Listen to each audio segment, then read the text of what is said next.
श्री स्वामी समर्थ। जय जय स्वामी समर्थ। स्वामींचं नाव घेऊन मी आजच्या ह्या नवीन व्हिडिओला सुरुवात करते। पितृपक्षातील 15 दिवस हिंदू धर्मात खूप महत्त्वाचे मानले जातात। या काळात आपले पूर्वज पितृलोकातून पृथ्वीवर येतात असे मानले जाते। पितृपक्षात पितर आणि पूर्वजांच्या आत्म्याच्या शांती व तृप्तीसाठी श्राद्ध, पिंडदान व तर्पण असे धार्मिक विधी केले जातात। धार्मिक मान्यतानुसार पितृपक्ष दरवर्षी भाद्रपद महिन्याच्या शुक्ल पक्षाच्या पौर्णिमेपासून सुरू होतो आणि अश्विन महिन्याच्या कृष्ण पक्षातील अमावास्यापर्यंत असतो। म्हणजेच पितृपक्ष किंवा श्राद्ध सुमारे 15 दिवस चालते। यंदा 17 सप्टेंबर ते 2 ऑक्टोबर या कालावधीत पितृपक्ष किंवा पितृ पंधरवडा आहे। प्रतिपदा ते अमावास्या हा काळ पितृपक्ष म्हणून ओळखला जातो। पितृपक्षात पितरांचे स्मरण केले जाते। पितृपक्षाच्या काळात सर्वसामान्यपणे शुभ कार्य केली जात नाही। श्राद्धातील मंत्रोच्चारामध्ये पितरांना गती देण्याची सूक्ष्म शक्ती समावलेली असते। श्रद्धा या शब्दापासून श्राद्ध हा शब्द निर्माण झाला आहे। इहलोक सोडून गेलेल्या आपल्या वाडवडिलांना आपल्यासाठी जे काही केले त्यांची परतफेड करणे अशक्य असते। त्यासाठी जे पूर्ण श्रद्धेने केले जाते ते श्राद्ध होय।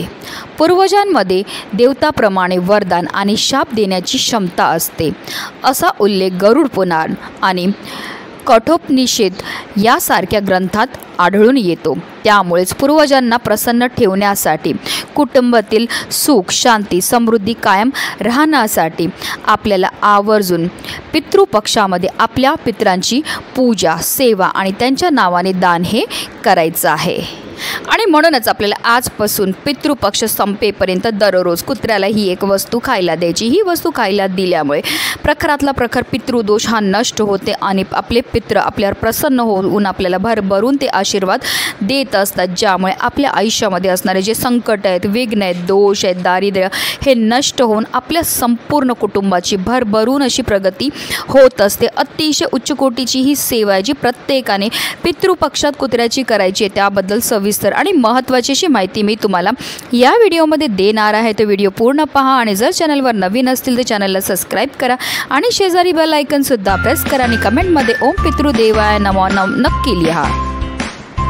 पूर्वजांच्या सदोष कर्माची फळं त्यांच्या वंशजांना भोगावी लागतात। यालाच आपण पितृदोष म्हणतो। आपल्या जीवनात अनेक प्रकारचे दोष असतात, त्यापैकी एक म्हणजे पितृदोष। ज्या व्यक्तींचे पूर्वज सुखी नसतात त्यांच्या कुंडलीत हा दोष तयार होतो। दरवर्षी येणाऱ्या पितृपक्षात पितरांचे श्राद्ध न केल्याने, श्राद्धविधीत भाग न घेतल्याने आणि पितरांच्या आत्म्याच्या शांतीसाठी पूजा न केल्याने हा दोष प्रबळ होतो आणि सर्व प्रकारच्या समस्या आपल्या जीवनामध्ये निर्माण होतात। समस्या म्हणजे काय तर समस्या म्हणजे घरामध्ये वारंवार आजारपण येतं, अचानक पैशाची टंचाई निर्माण होते, आलेला पैसा टिकून राहत नाही, आपली मुलं खूप शिकलेली आहेत पण त्यांना मनासारखी नोकरी मिळत नाही, आपल्या घरामध्ये अचानक भांडणं होतात, कलह होतो, आपल्या मुलांचा विवाह जुळण्यामध्ये समस्या येतात, संतान प्राप्तीमध्ये समस्या येतात। जर तुमच्यासुद्धा आयुष्यामध्ये अशा प्रकारच्या समस्या निर्माण होत असतील तर आवर्जून तुम्हाला ह्या पितृपक्षामध्ये आपल्या पितरांकरता सेवा दान धर्म हे करायचं आहे। असं म्हटलं जातं की ह्या पितृपक्षामध्ये आपले पितृ ह्या भूतलावर येतात आणि ते कावळा कुत्रा गाय ह्या रूपामध्ये असतात आणि ते आपल्याला पाहत असतात की आपण त्यांच्याकरता कोणत्या सेवा कोणते दान हे करत आहेत। पितृपक्षाच्या काळामध्ये आपल्याला सूर्यदेवाला अर्घ हा अर्पण करायचा आहे। आपल्याला एक तांब्यावर पाणी घ्यायचं, त्यामध्ये थोडंसं गंगाजल टाकायचं, त्याचबरोबर थोडेसे काळे तिळ हे टाकायचे आणि सूर्याला अर्घ देताना ओम आदित्याय नमः किंवा ओम सूर्याय नमः या मंत्राचा जप करत करत जल हे अर्पण करायचं आहे। हे जल अर्पण केल्यामुळे आपल्या पितरांना मोक्षाची प्राप्ती मिळते। तसेच आपल्याला पितृपक्षाच्या काळामध्ये आवर्जून आपल्या घरामध्ये हांडा कळशी जे पण आपण पाणी भरतो ते कधीही रिकामी ठेवायचं नाही, ते भरून ठेवायचं असतं। कारण जिथे आपल्या घरामध्ये पाण्याचा साठा असतो तिथे आपल्या पितरांचा वास असतो आणि जर आपण पितृपक्षामध्ये तिथे पाणी भरून ठेवलं तर त्यामुळे आपले पितृ हे आपल्यावर प्रसन्न होत असतात।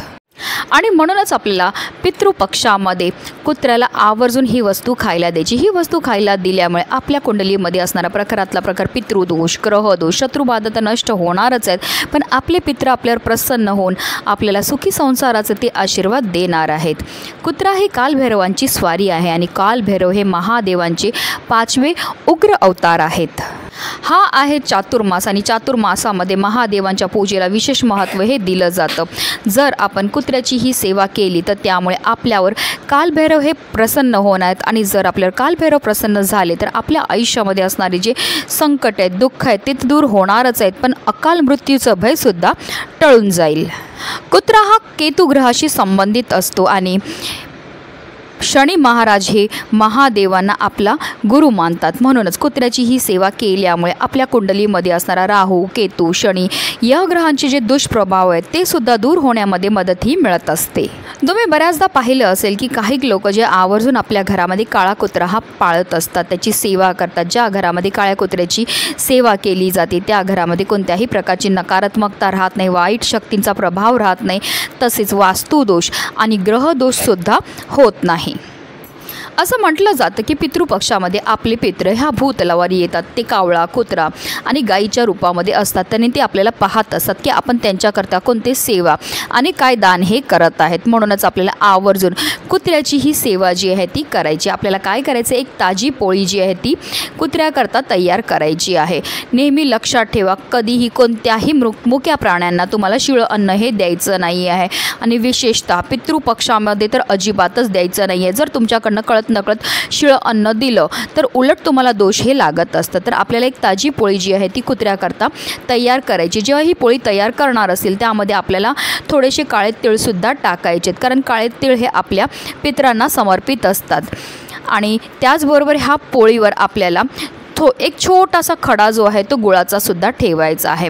अशी ही गोड पोळी घेऊन जायचं आपल्याला कुत्र्याजवळ। जर तुम्हाला काळा कुत्रा दिसला तर आवर्जून काळ्या कुत्र्यालाच तुम्हाला ही पोळी जी आहे ती खायला द्यायची। आता कोणत्या कारणास्तव तुम्हाला काळा कुत्रा नाही भेटला तर ज्या पण रंगाचा कुत्रा भेटला असेल त्या कुत्र्याला तुम्हाला ही पोळी खायला द्यायची। पोळी खायला देताना तुम्हाला ओम पितृदेवाय नमः, ओम पितृदेवाय नमः या मंत्राचा निरंतर जप करत करत ही पोळी जी आहे ती कुत्र्याला खायला द्यायची आहे। पितृपक्षामध्ये जर तुम्ही कुत्र्याची ही सेवा केली तर त्यामुळे आपले पितृ हे आपल्यावर प्रसन्न होतात आणि आपल्याला ते सुखी संसाराचा आशीर्वाद देतात आणि त्यांच्या कृपेने आपल्या आयुष्यामध्ये असणारा प्रकारातला प्रकार पितृदोष तर नष्ट होतच होतं, पण आपल्या संपूर्ण कुटुंबाची भरभरून अशी प्रगती होत असते। आता पितृपक्ष सुरू झालेलाच आहे तर तुम्ही ह्या पितृपक्षाच्या 15 दिवस दररोज ही सेवा करू शकतात। आता काही कारणास्तव तुम्हाला दररोज ही सेवा करणं शक्य झालं नाही तर किमान एकदा तरी ह्या पितृपक्षामध्ये आवर्जून ही कुत्र्याची तुम्हाला सेवा ही करायची आहे। म्हणूनच व्हिडिओ जास्तीत जास्त लोकांपर्यंत शेअर करा, जेणेकरून प्रत्येकाच्या आयुष्याचं कल्याण हो हीच मनामध्ये इच्छा। श्री स्वामी समर्थ, जय जय स्वामी समर्थ।